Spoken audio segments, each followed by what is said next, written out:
You ask Tiger to solve. This deals with linear equations with one unknown.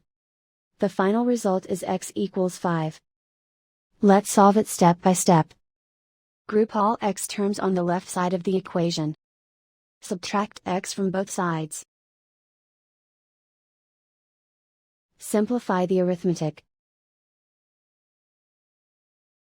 Group like terms. Simplify the arithmetic. Isolate the x. Divide both sides by 4.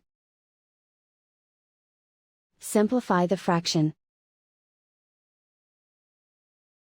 Find the greatest common factor of the numerator and denominator. Factor out and cancel the greatest common factor. And so the final result is x equals 5.